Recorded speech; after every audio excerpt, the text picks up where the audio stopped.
Deuxième partie des aléas du direct avec toujours notre danseuse, notre chorégraphe Emmanuel pour nous parler de Montpellier Danse.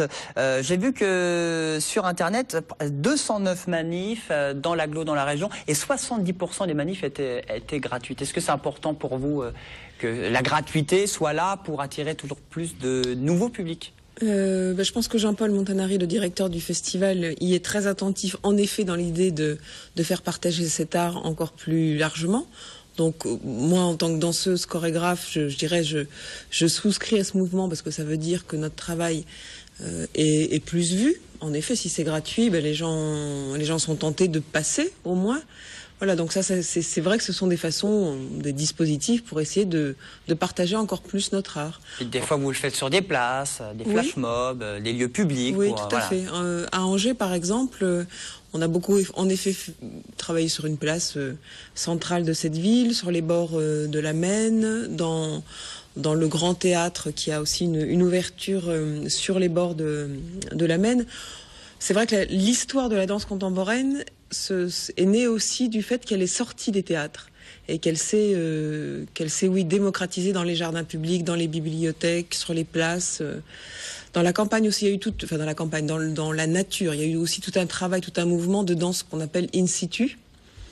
Et en effet, d'une certaine façon, les festivals d'aujourd'hui partagent avec un public, mais aussi renouent avec l'histoire de la danse moderne et contemporaine qui se passait aussi dans la rue ou dans la nature.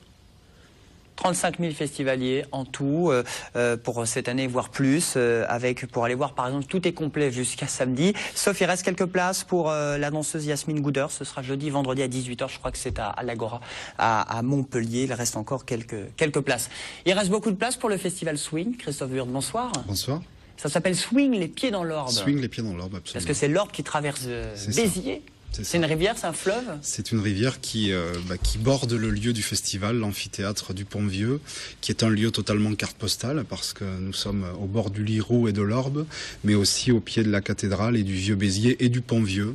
Donc c'est la carte postale de la ville, cet amphithéâtre dans lequel nous nous retrouvons pour cette 4e édition de Swing les pieds dans l'Orbe. Vendredi, samedi, dimanche, 4e édition, mais la nouveauté, il y a un jour de plus pour cette année. Il y a un jour de plus, oui. Un jour de plus est devenu maintenant un rendez-vous très important des rendez-vous musicaux de l'été. Et la ville a souhaité ajouter une soirée supplémentaire cette année en passant de 2 à 3 soirées de concert avec à la fois une programmation d'artistes nationaux, mais aussi une scène très ouverte à la scène aux artistes régionaux. Voilà, parce que c'est un festival swing, mais pas uniquement swing et jazz, quoi. Ça... Ah non, c'est pas qu'un festival jazz, c'est le swing dans le sens large du terme, puisque la première soirée sera cette année consacrée au bluegrass, avec en tête d'affiche Sanseverino, qui viendra présenter ce nouvel album, qui est une fusion de folk irlandais et de country yankee. Ça, c'est vendredi soir. C'est vendredi soir, oui. Sanseverino, avec en ouverture de soirée 2 formations locales. Le quartet Sneaky Pete, qui est entre autres constitué d'un personnage très important de la scène swing bitéroise, qui est David Costa Coelho, le fondateur de Smokey Joe Combo, qui est un peu à l'origine de la création de ce festival avec nous il y a 4 ans, et puis également ce soir-là Bayou Brothers, un trio très important sur notre territoire également, qui ouvriront pour ce grand concert de la tournée de Sanseverino. Le lendemain, ce sera le samedi 6, notre traditionnelle soirée Manouche, après avoir accueilli tout au long de ces 3 premières années le trio Rosenberg, Angelo Debar, Richard Manetti, Roman, enfin tous les grands noms de la musique jazz manouche. Cette année, nous recevrons Ludovic Beyer, l'accordéoniste, qui a invité sur son quartet manouche Samson Schmidt, un artiste très important du jazz des grandes familles manouches.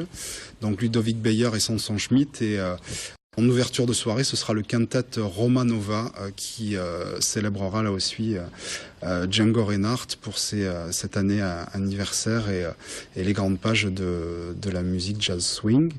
Et puis nous terminerons pour cette édition avec une partie swing chanson en accueillant Mr. Swing, Michel Jonas. Ça, c'est dimanche. C'est dimanche, ouais, pour la clôture, dans une formule assez inhabituelle et rare, puisque Michel Jonas, pour ce concert de clôture, sera accompagné d'un big band de 28 musiciens.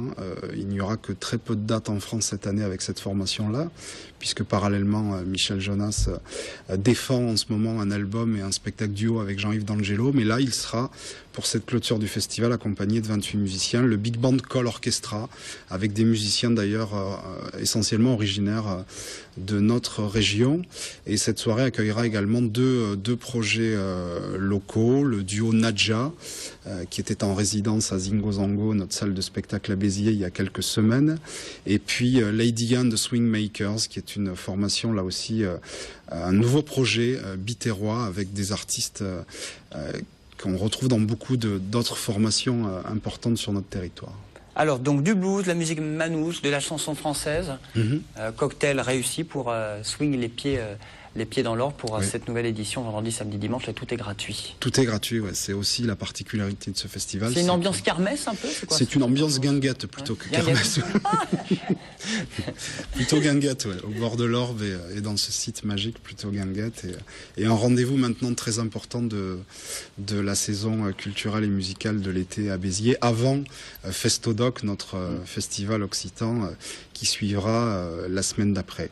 Vous aurez Joanda ou pas? Parce qu'il est là. Pas cette année, il était l'année dernière avec nous en ouverture de soirée du duo malien Amadou et Mariam, l'année dernière à Joanda. Et cette année, on va recevoir entre autres Gary Gréou du Massilia Sound System, qui est à l'origine de l'hymne de Marseille 2013. Cette année, on recevra également du Bartas, Moresca pour célébrer leur 15e anniversaire, la Ratatouille.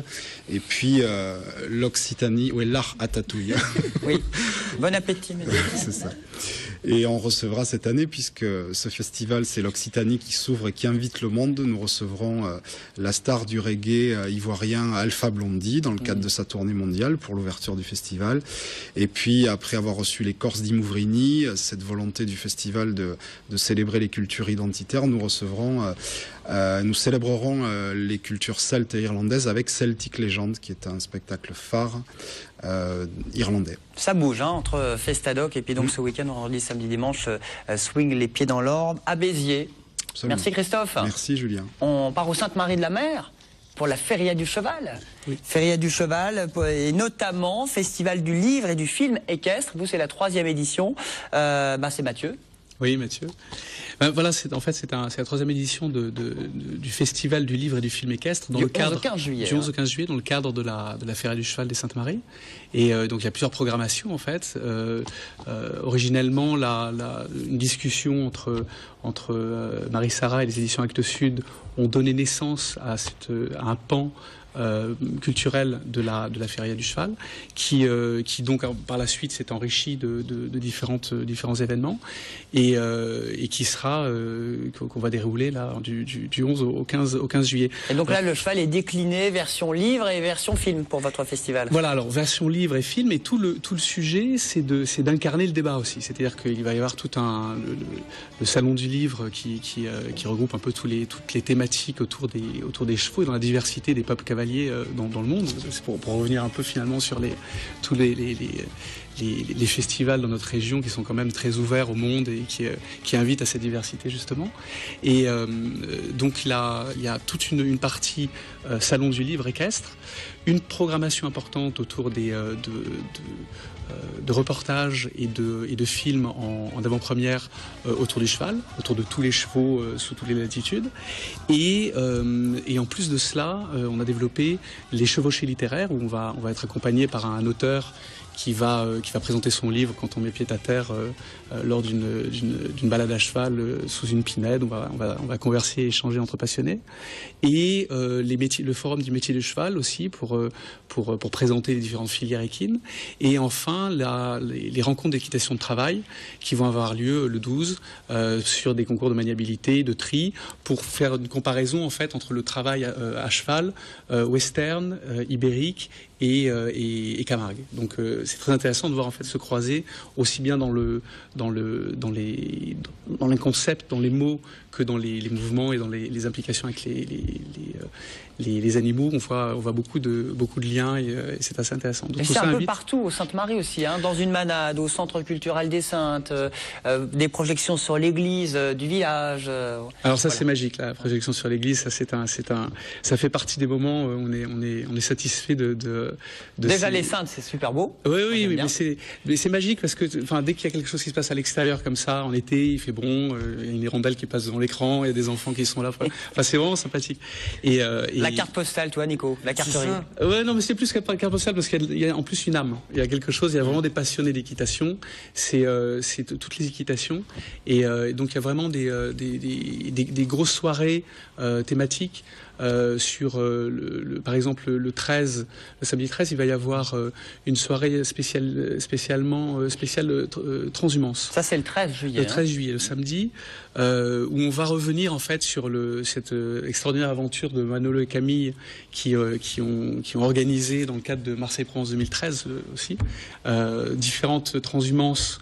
Depuis l'Italie, le Maroc et différents points en Provence pour investir Marseille avec des moutons, des chevaux. C'était assez étonnant. Ça c'est en librairie, sur des projections sur l'église et place des Gitans. Voilà, et donc ça va sortir, le bouquin sortira au Sainte-Marie.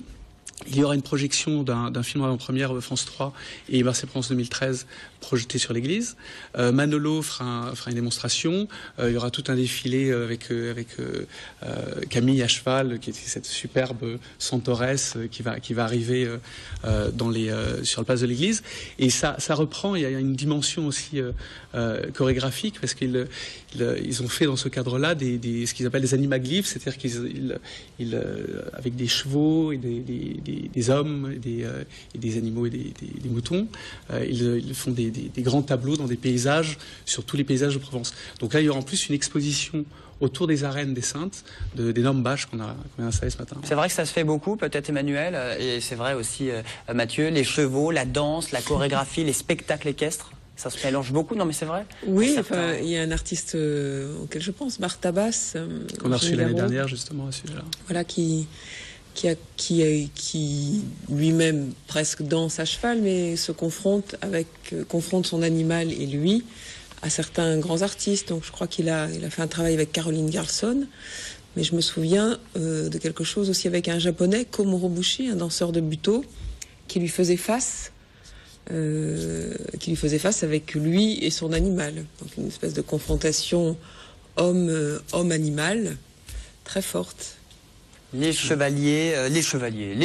du Sud et la Feria du Cheval pendant 5 jours. Ça commence donc alors du 11 au 15 juillet, sachant que ça se passe en plus dans le cadre de la Feria du Cheval, où il va y avoir aussi des spectacles de Lorenzo dans les arènes, des corridas de Rejon et un son et lumière aussi dans le cadre de la programmation de la Feria. Pour toute information, leschevauxdusud.com et vous aurez toutes les dernières informations sur cet événement. Voilà. Et bien entendu, ce sont des événements gratuits. On vous attend au Sainte-Marie avec plaisir. Pour rencontrer les cavaliers, les écrivains, les voyageurs et les réalisateurs de cette feria du côté des Saintes. Rapidement, un petit rectificatif, Josie, sur l'âge. Une grosse erreur. Sur un chiffre, qu'est-ce qui se passe? Pour les jeunes filles, c'est de 16 à 25 ans. D'accord. Et pour les garçons, de 16 à 30. Voilà. La taille ne change pas. Voilà. La taille ne change pas. 1m82 toujours. 1m82 toujours. À samedi. Désolée, hein. À samedi à Studio M tout au long de la journée. Merci Josie. On se retrouve dans un instant avec notre chanteur occitan de chez nous, Jouanda, juste après la pause. À tout de suite.